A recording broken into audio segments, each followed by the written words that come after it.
Hi guys, and welcome back to my channel. Marianna here, and I have to say April wasn't as full reading wise as I would have expected it, with Easter break and everything. Even though I really had I was under the illusion that I would actually read during Easter break. Nope, that didn't happen because I ended up going abroad for a few days, so no time to read when you're discovering a city. So no need to stall, let's go and see the books that I read in April.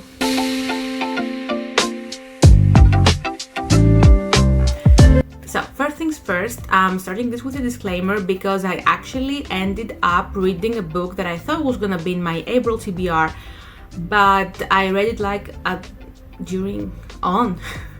on the last day of March, on March 31st. So basically I had said in my video, my April TBR, that I was going to read Sunrise on the Raving by Susan Collins.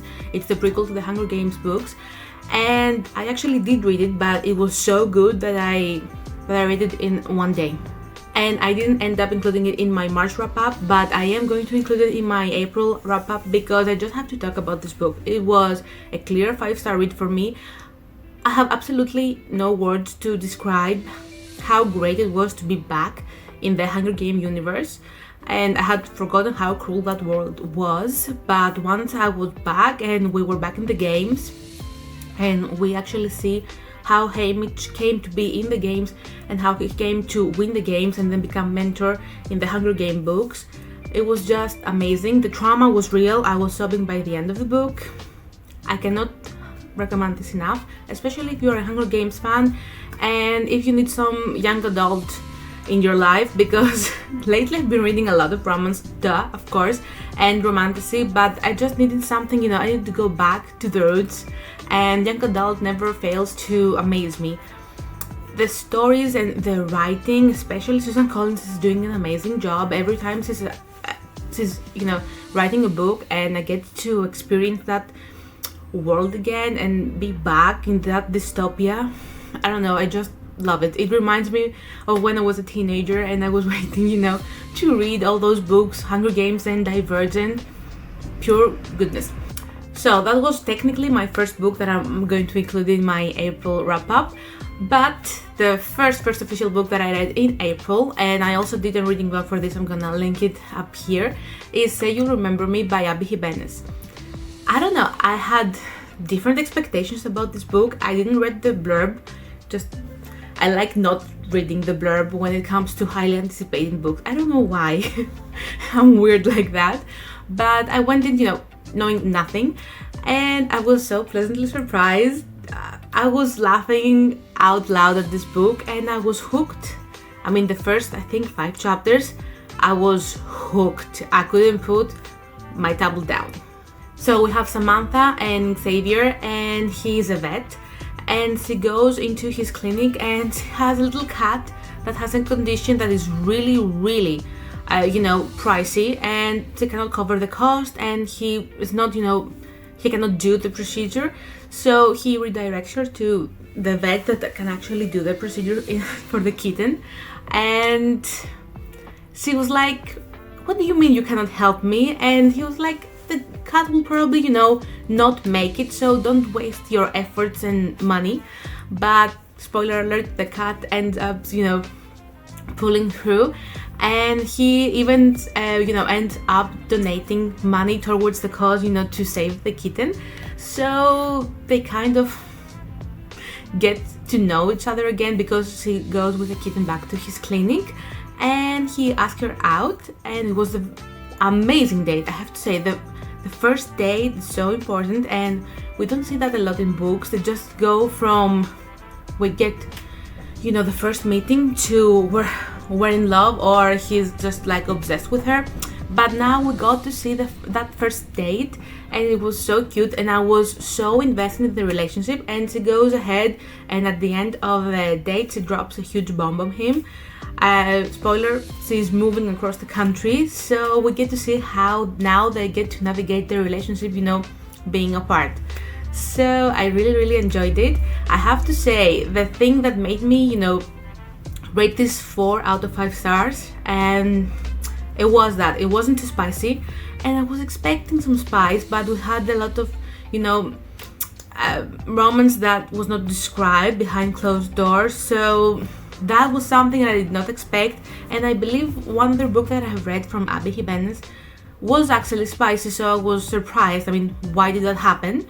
But okay, and I mean the main reason why I didn't go to the 5 full stars is unfortunately because when Samantha was describing, Xavier to, I think, her friends and her sister, they asked her, what does he look like? And she goes, like if Rizan from ACOTAR was a real person.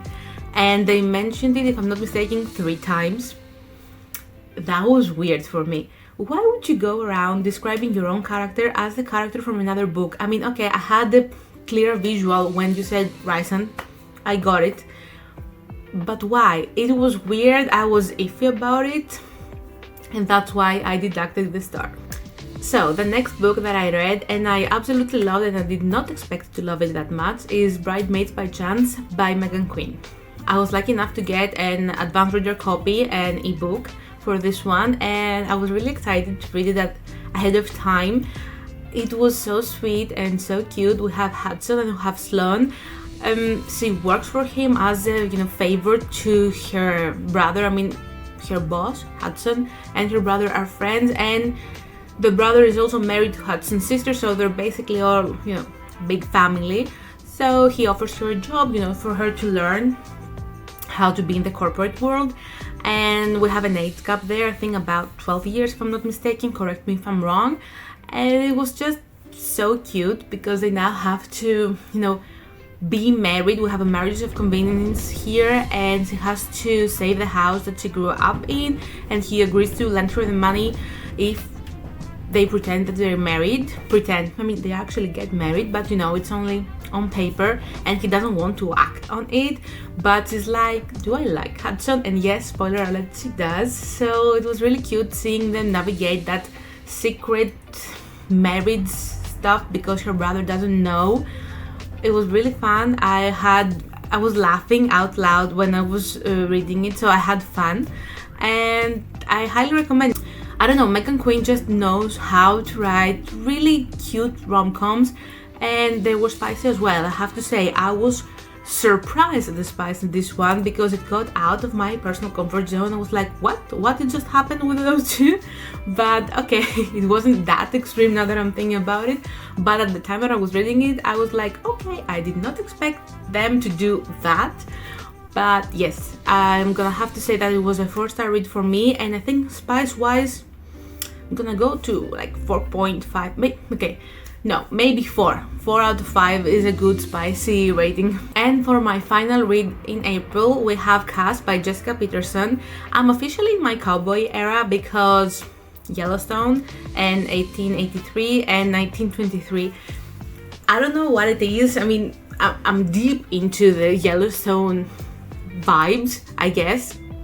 I understand that, but I didn't expect to want to read romances about it. And yeah, I was pleasantly surprised by Cast, and I'm definitely gonna read the rest of the books in the series because wow, it was more spicy than I expected, like 3 peppers out of 5, which for a cowboy romance I did not expect it to be that spicy and explicit, but it was, and I loved it.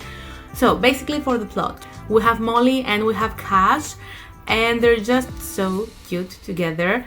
But things don't start like that. We have a ranch that Molly inherits from her father, and she didn't have much of a relationship with him, mostly because of her mother, because they were separated, and she was living elsewhere. But she goes back, and she inherits the ranch, but there's a clause in the will that in order for her to get the ranch and either run it or sell it, she has to live there for a specific period of time.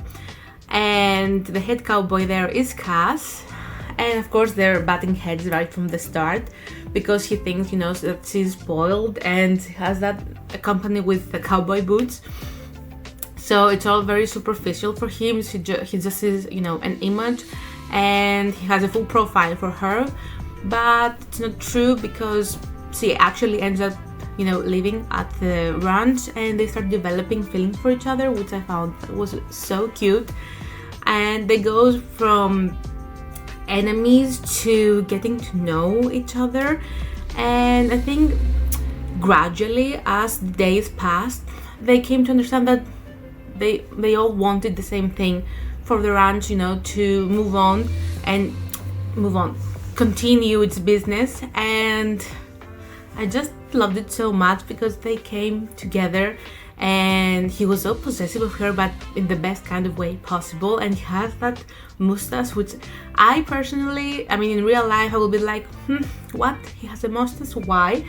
But it works in this case. It was kind of different from me, and I loved it. And Molly loved it as well, I have to say. So yeah, Cass has brothers, so the rest of the series is about its brother, which I'm really looking forward to reading. I'm really excited. Again, I'm in my cowboy area and nobody can stop me. So yeah, that was a really cute read. Again, 4 stars for me, and I highly recommend it. I cannot stress this enough. I was hoping that my current read would be done by now, but it's not. I'm actually reading Great Big Beautiful Life by Emily Henry. Is one of my favorite romance authors.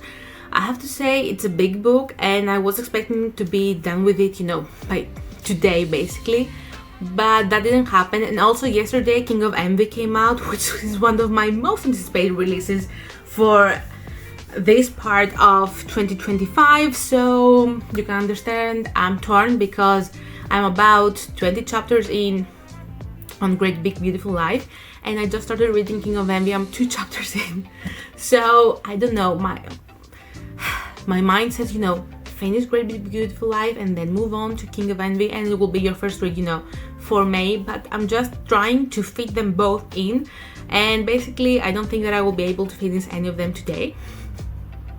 So yeah.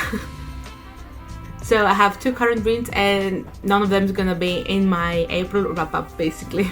So counting Sunrise on the Reaping, I think we have 4 books in April, which is not bad, but it's not ideal for me. But again, Easter break just caught me by surprise because I knew it was coming, and I did nothing to prepare, you know, like read in advance or, you know, add smaller books in my TBR.